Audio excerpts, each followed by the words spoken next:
যি ফুল গেৰেণ্টি লৈ জীৱনত মাত্ৰ এবাৰে আহে, সেয়াই হৈছে মৃত্যু।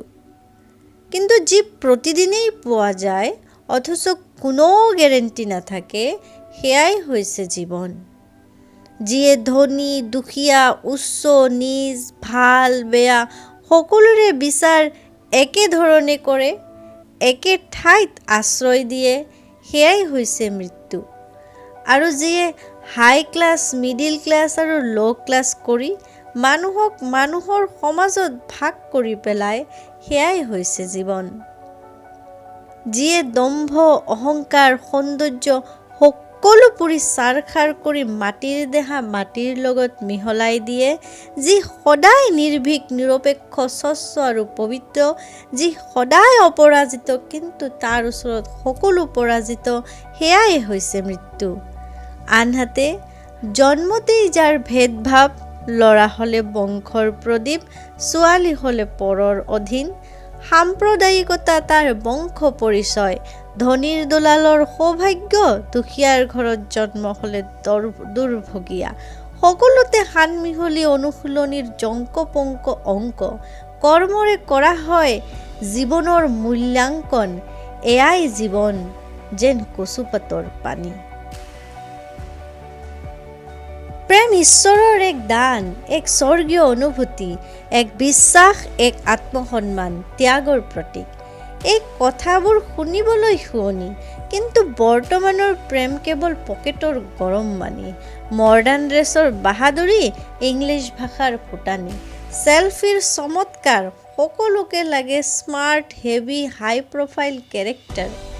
প্ৰেম নহয় বয়সৰ খেলা ঘড়ী, কুৰিতে কৰা প্ৰেম সঘনে সলাই ৰং, চৰকাৰী চাকৰিৰ লোভত ডেকাবোৰক এৰি আংকাল লয় বিচাৰি, সকলোতে বেমিজালি, আজি এটা কালি দেখো আন এটা প্ৰাণী। বৰ্তমানৰ পৃথিৱী টকা পইচাৰ নগৰী, টকা থাকিলেহে ভৰিব পেট, থাকিব শৰীৰ, গুচিব পিয়াহ, ল'ব পাৰি উচ্চ শিক্ষা, টকাৰে সাজিব পাৰি ঘৰ বাৰী, টকাৰ অভাৱত শত সহস্ৰ লোক আজিও অঘৰী, টকা থাকিলেহে কিনিব পাৰি গাড়ী, উঠিব পাৰি উৰাজাহাজত, ফুৰিব পাৰি দূৰ দূৰণিৰ নগৰ নগৰী, আৰু টকা নথকাজনৰ বাবে সকলোবোৰ সপোনৰ খেলা ঘড়ী, কাঁইটীয়া পথেৰে দিব লাগে ভৰি, যেন মৰুভূমিৰ মৰীচিকাৰ পানী। তথাপিও যেন ক'ৰবাত কাৰোবাৰ বাবে টকা হৈ যায় অৰ্থহীন, কাৰণ টকাৰে সোণৰ পালেং কিনিব পাৰি, কিন্তু টোপনি জানো কিনিব পাৰি? টকাৰে দামী ঔষধ কিনিব পাৰি, কিন্তু মনৰ শান্তি জানো কিনিব পাৰি? টকাৰে বিশাল অট্টালিকা সাজিব পাৰি, কিন্তু সেই অট্টালিকাত যদি নিজৰ মা দেউতাৰ আশ্ৰয় নাথাকে, তেন্তে তাৰ মূল্য জানো সঁচাকৈ পাব পাৰি? ধনৱান ব্যক্তিৰ সৈতে বিবাহ হ'ব পাৰি, কিন্তু মৰম জানো ধনেৰে কিনিব পাৰি?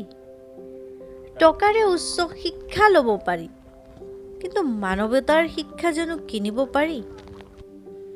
দামী মেকআপেৰে মুখৰ কলা ৰং সলনি কৰিব পাৰি, কিন্তু সেই মেকআপেৰে জানো মনৰ ময়লা গুচাব পাৰি?